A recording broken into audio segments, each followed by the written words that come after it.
नमस्कार दोस्तों, मैं Hardik Rathi vitamin HR YouTube channel में आपका स्वागत करता हूँ। सो गाइस, हमारा इस वीडियो का टाइटल है वो है कंपोनेंट्स ऑफ फूड। यस, हम जो कुछ भी खाते हैं या जो कुछ भी पूरा दिन पीते हैं, सो हमारे बॉडी के अंदर क्या जाता है, मतलब कि उसके कंपोनेंट्स क्या होते हैं और क्यों ये सब हम लेते हैं, हमारे लिए क्यों ये जरूरी होता है। ब्रीफली देखेंगे कि हर एक कंपोनेंट का हमारी बॉडी के अंदर रोल क्या होता है। सो गाइस, वीडियो में एंड तक बने रहना। So what is food? हम फूड की व्याख्या देख लेंगे, पहले डेफिनेशन देखेंगे।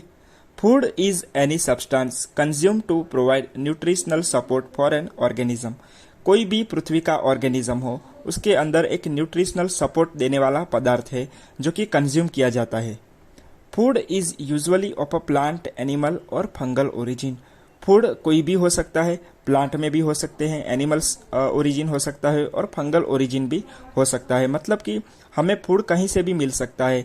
ज़्यादातर हम प्लांट्स का यूज़ करते हैं, कुछ लोग एनिमल्स का यूज़ करते हैं और फंगल ओरिजिन का भी यूज़ किया जाता है, ताकि उसके एसेंशियल जो न्यूट्रिएंट्स होते हैं, उसमें जो जरूरी पोषक तत्व होते हैं, वो हमारी बॉडी को मिल सके। तो ऐसे ही जो पोषक तत्व है, उसके न्यूट्रिएंट्स है, उसके बारे में ही हम लोग आज बात करने वाले हैं। हमारा जो मेन टॉपिक है कि कंपोनेंट्स। सो कौन से कंपोनेंट्स फूड के अंदर होते हैं, such as carbohydrates, fats, proteins, vitamins और मिनरल्स।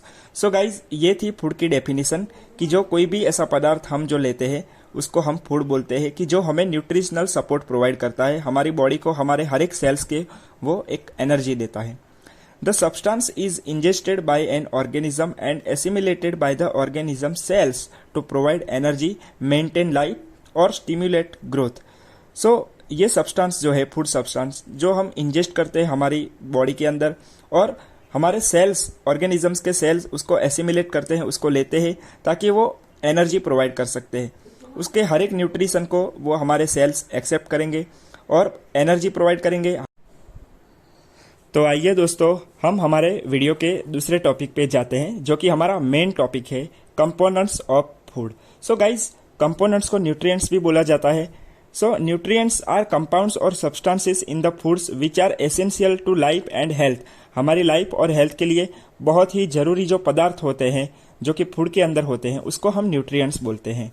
तो मेन जो हमारे कंपोनेंट है, there are 6 essential nutrients that the body needs to the function properly, that is carbohydrates, lipids को फैट्स भी बोला जाता है जो कि चर्बी है, proteins, vitamins, minerals and water. So guys, जरूरी नहीं है कि सभी न्यूट्रिएंट्स हमें एनर्जी प्रोवाइड करे। कुछ ऐसे भी न्यूट्रिएंट्स है जो हमारे लिए बहुत जरूरी होते हैं दूसरे काम करने के लिए। सो इसी हिसाब से हमने उनको 2 कैटेगरी में बांटा है, that is macro nutrients and micro nutrients. So nutrients को हम फर्दर डिवाइड कर रहे हैं मैक्रो न्यूट्रिएंट्स और माइक्रो न्यूट्रिएंट्स के अंदर। सो मैक्रो न्यूट्रिएंट्स का मतलब होता है कि हमारी बॉडी को वो लार्ज अमाउंट में चाहिए, उसकी जरूरत हमारी बॉडी को ज्यादा अमाउंट में होती है। सो उसको हम मैक्रो न्यूट्रिएंट्स बोलेंगे। और माइक्रो न्यूट्रिएंट्स उनको बोलेंगे कि हमारी बॉडी को चाहिए, जरूरी तो है, लेकिन स्मॉल अमाउंट्स में जरूरी है। सो 2 टाइप्स हो गए, 2 कैटेगरीज हो गई यहाँ पर हमारे न्यूट्रिएंट्स की, मैक्रो न्यूट्रिएंट और माइक्रो न्यूट्रिएंट। तो मैक्रो न्यूट्रिएंट की अगर हम बात करें तो कार्बोहाइड्रेट्स, लिपिड्स और प्रोटीन्स जो है वो आएंगे मैक्रो न्यूट्रिएंट्स के अंदर। विटामिन्स, मिनरल्स एंड वाटर है वो माइक्रो न्यूट्रिएंट्स के अंदर आएंगे। तो हम आगे इसके बारे में ही चर्चा करने वाले हैं। तो ये हो गए हमारे कंपोनेंट्स। सो आइए हम लोग बात करते हैं सबसे पहले कार्बोहाइड्रेट्स के बारे में। तो carbohydrates are the body's primary fuel. वो हमारी बॉडी की एक प्राथमिक जरूरत है। जैसे हम किसी एक्टिवा या किसी गाड़ी को हम बिना पेट्रोल के नहीं चला सकते, वैसे ही कार्बोहाइड्रेट के बिना हमारी बॉडी नहीं चल सकती।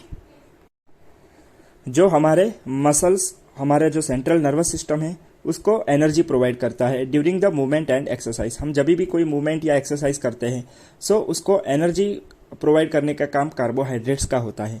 कार्बोहाइड्रेट्स में क्या आ जाता है वो हम देखते हैं।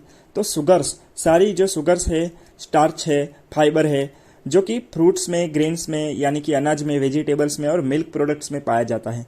तो कार्बोहाइड्रेट का सीधा एक मतलब होता है कि हम जो भी शुगर कंज्यूम करते हैं, हम जो भी शुगर के रूप में जो लेते हैं, वो सभी कार्बोहाइड्रेट्स हैं। ग्लूकोज हो, फ्रुक्टोज हो, सुक्रोज हो, वो सभी है।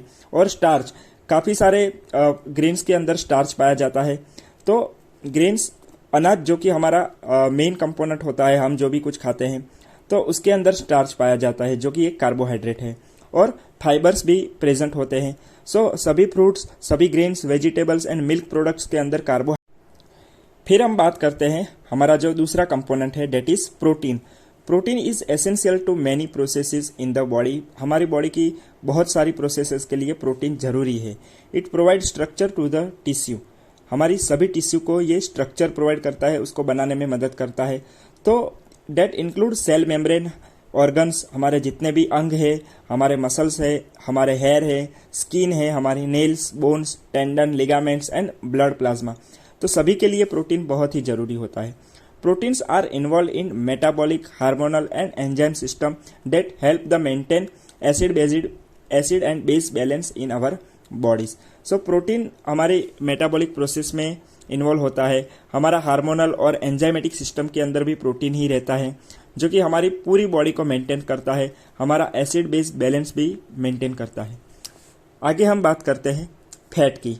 तो फैट या लिपिड या उसको हम चर्बी बोलते हैं। तो fat is vital for the body as the energy reserve. Fat का काम होता है एनर्जी को रिजर्व करके रखना, एनर्जी को बचा के रखना, ताकि फ्यूचर में काम आ सके। For insulation and protection of your organs and for absorption and transport of fat soluble vitamins. So हम आगे विटामिन्स की बात करेंगे। तो कुछ विटामिन्स फैट सॉल्यूबल होते हैं, जो कि फैट के लिए ही बने हुए होते हैं। अगर हम फैट नहीं लेंगे तो वो विटामिन्स हमारे कुछ काम के नहीं हैं। सो उसका जो रिजर्वेशन का काम है, एनर्जी रिजर्वेशन, वो इंसुलेट प्रोवाइड करेगा और हमारी बॉडी को प्रोटेक्ट करेगा, हमारे ऑर्गन्स को प्रोटेक्ट करेगा। Most of the nutrients in the food fall into 3 major groups: proteins, fats and carbohydrates. The body uses fat as a fuel source. So fat को हम फ्यूल सोर्स के तरीके से हम उसको यूज करेंगे, हमारी बॉडी उसको यूज करेगी। And fat is the major storage form of energy in the body. हमारी बॉडी में जितनी भी एनर्जी जो स्टोर होती है, वो उसमें मेजर जो स्टोरेज है वो फैट का। तो आइए कुछ उसके एग्जाम्पल्स देखते हैं। Butter, oil, nuts, meat, fish and some dairy products. So इन सारी चीज़ों के अंदर हमको फैट ज़्यादा मिलता है। सो हमने यहाँ पर हमारे मैक्रोन्यूट्रिएंट्स है उसके बारे में हम लोगों ने जान लिया, जो कि कार्बोहाइड्रेट, प्रोटीन और फैट्स थे। अभी हम लोग बात करने वाले हैं हमारे आगे के कंपोनेंट्स, जो कि माइक्रोन्यूट्रिएंट्स है, विटामिन्स, मिनरल्स एंड वाटर के बारे में। तो आइए विटामिन के बारे में जानते हैं। A vitamin is an organic molecule that is essential micronutrient which an organism needs in a small quantities for the proper functioning of its metabolism। So एक ऐसा ऑर्गेनिक मॉलिक्यूल है जिसको हमारी बॉडी के अंदर कुछ स्मॉल क्वांटिटीज के अंदर ही चाहिए, लेकिन बहुत ही जरूरी होता है। हमारी बॉडी की प्रॉपर फंक्शनिंग के लिए विटामिन्स बहुत जरूरी होते हैं।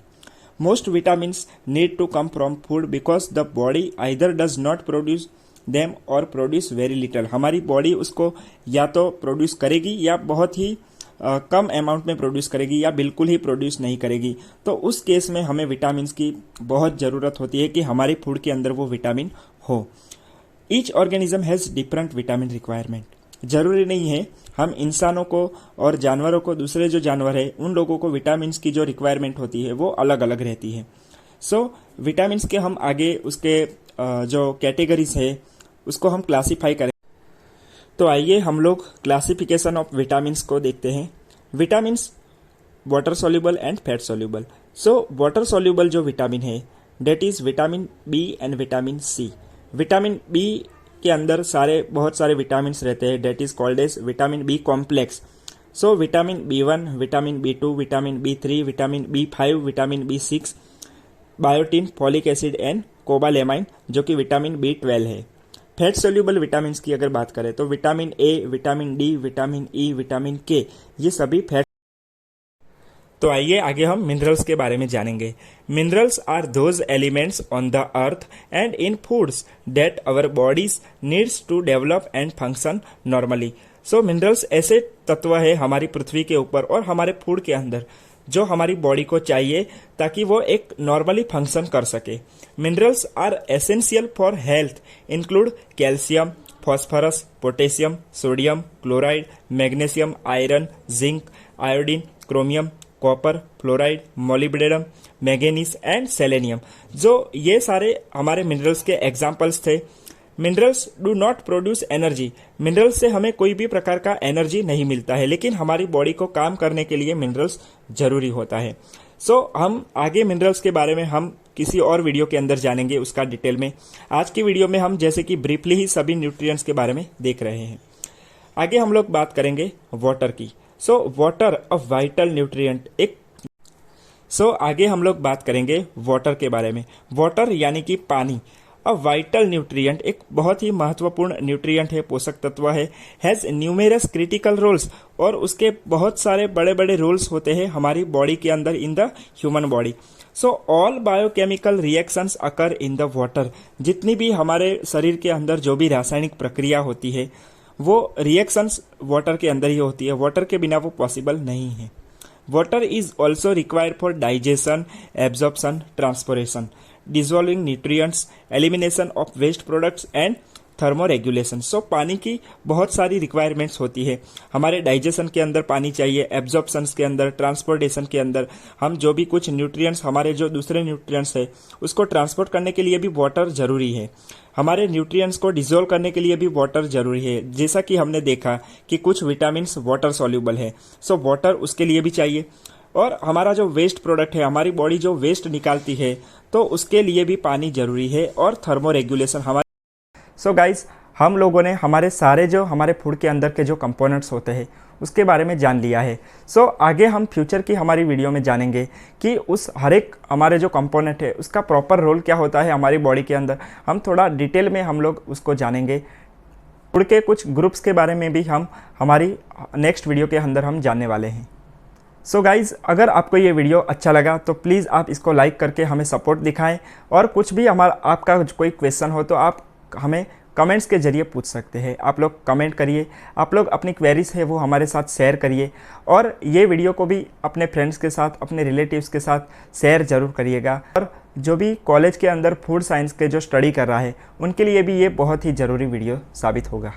Thank you guys for watching this video.